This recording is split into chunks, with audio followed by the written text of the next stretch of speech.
તો પશ્ચિમ બંગાળમાં ભાજપની ઐતિહાસિક જીત થઈ। બંગાળમાં જીતમાં ગુજરાત ભાજપના નેતાઓની મોટી ભૂમિકા। ભાજપ યુવા મોરચાની ટીમે બંગાળમાં પ્રચાર કર્યો હતો। ભાજપ યુવા મોરચાની ટીમના 60 કાર્યકર્તાઓએ આ પ્રચાર બંગાળમાં કર્યો હતો। યુવા મોરચાના હાર્દિકસિંહ ડોડિયાએ અનુભવ વ્યક્ત કર્યો। બંગાળમાં ગુંડા રાજ ચાલી રહ્યું હતું। ચોક્કસ ધર્મના લોકોને પ્રાધાન્ય અપાતું હતું। અમે પ્રચાર કરી રહ્યા હતા ત્યારે પણ ડરાવતા હતા। ભાજપની જીતથી બંગાળમાં શાંતિ સ્થપાશે તેવું હાર્દિકસિંહ કહી રહ્યા છે।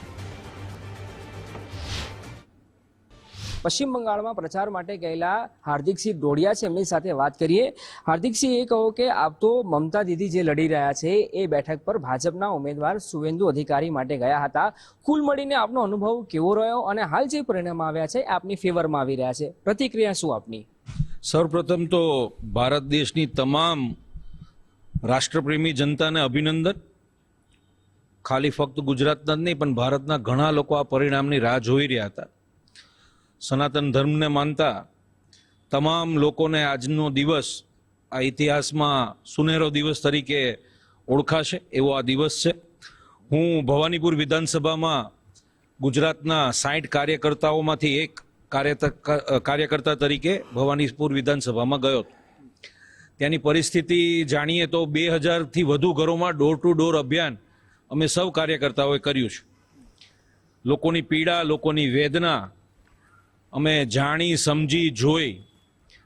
ઘણા લોકો એવા હતા જે એવું કહેતા હતા કે અમે 4 કરોડ 5 કરોડના ફ્લેટમાં રહીએ છીએ, પણ સાંજના 7 વાગ્યા પછી અમે અમારી સોસાયટીની નીચે વોકિંગ કરવા ના જઈ શકીએ। શું કામની આ જિંદગી, શું કામનો પૈસો? અમે પૂછ્યું કેમ આવું, શું કામ? તો કે અમુક ચોક્કસ કહેવાતા ધર્મના લોકો નીચે 25-50ના ટોળામાં બાઇક પર સૂતા ગંદી ગંદી કમેન્ટો અમારી બેન દીકરીઓ વિશે બોલે, તો અમે કઈ રીતે નીચે જઈએ? અમારી દુકાનમાં એસી લગાડવું હોય તો એનો હપ્તો આપવો પડે। અમે અમારા ઘરમાં ને દુકાનમાં પેન્ટ કરાવવું હોય તો એનો હપ્તો આપવો પડે। ચાની કિટલી અને ચાની લારીવાળા નાના છોકરાઓને જ્યારે અમે સલાહ આપીએ કે તું જીવનમાં ચાની કિટલી જ ચલાવીશ, કંઈક ધંધો વેપાર કર, તો અમને એ નાનો છોકરો ચોક્કસ ધર્મનો એવું કહે કે ये धंधा और व्यापार आप किसके लिए कर रहे हो? हमारे लिए तो कर रहे हो। 5-10 साल कर लो, फिर ये धंधा व्यापार हमको ही लेना है। हमने ये निश्चित कर लिया है कि किस दुकान को किस व्यक्ति को लेना है। આવી પરિસ્થિતિ, ધારો કે અમદાવાદના સિંધુ ભવન જેવો એરિયા જે કહેવાય એ કોલકાતાના સિંધુ ભવનનો ભવાનીપુર જેવા એરિયામાં આ પરિસ્થિતિ છે। લોકોને એમ્પ્લોયમેન્ટ, રોજગારી મળતી નથી। જે ધંધાદારી લોકો છે એ લોકો ત્રાહિમામ પોકારી ગયા છે। બેન દીકરીઓની સેફટી હોય, ઘૂસણખોરીનો મુદ્દો હોય, ઇન્ડસ્ટ્રીયલાઇઝેશનનો મુદ્દો હોય, આ વખતની બંગાળની જનતાએ સ્પષ્ટપણે નક્કી કર્યું હતું, અભી નહીં તો કભી નહીં, 4 મઈ મમતા દીદી ગઈ। મમતા દીદી જે બોલતા હતા એ જ એમના નેતાઓ બોલતા હતા। મુદ્દાઓ બદલાયા નહીં, ચહેરાઓ બદલાયા। આ વખતે લોકોને એક લોકોની ઈચ્છા હતી કે ભારતીય જનતા પાર્ટી અને એમના નેતૃત્વએ જે વાયદાઓ કર્યા છે, જે બીજા બધા રાજ્યોમાં વિકાસની જે આખી જર્ની કરી છે, એવી જ જર્ની આ વખતે પશ્ચિમ બંગાળના લોકોને કરવી હતી। સુરક્ષાનો મુદ્દો બહુ મોટો હતો। ડેમોગ્રાફિક ચેન્જ 12થી 14 જિલ્લાઓમાં થઈ ગયું છે। લોકોને પોતાની બેન દીકરીઓની સુરક્ષાની ચિંતા હતી। લોકોને પોતાના સંતાનોને જોબ મળશે કે નહીં એની ચિંતા હતી।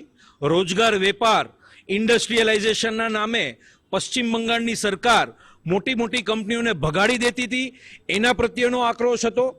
અને સ્વાભિમાન, જે બંગાળીનું સ્વાભિમાન, જે આપણે નાના હતા આપણી પુસ્તકોમાં પણ વાંચતા કે બંગાળ એના સ્વાભિમાન માટે ઓળખાય છે।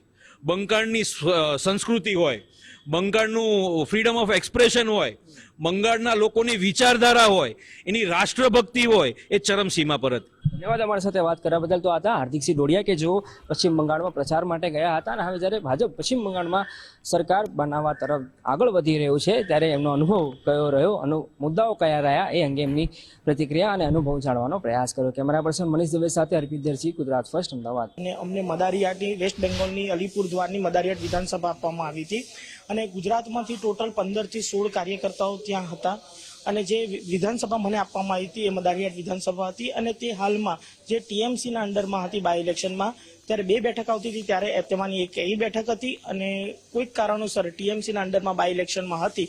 આ વખતે એ બેઠક ઉપર 14,000 થી 15,000 લીડ સાથે તેને ભવ્ય વિજય મેળવ્યો છે. આદરણીય નરેન્દ્રભાઈ મોદી સાહેબની ખૂબ લહેર હતી. પરિસ્થિતિ બહુ વિપરીત હતી. ત્યાંના લોકો બહુ જ ટીએમસીના કાર્યકર્તા અને ટીએમસીની ગુંડાગર્દી ભયંકર જોવા મળી, પણ આપણો કાર્યકર્તા અડીખમ હતો અને એ ખૂબ પરિશ્રમ કરીને આ વખતે મહેનત કરીને જીત મેળવી છે.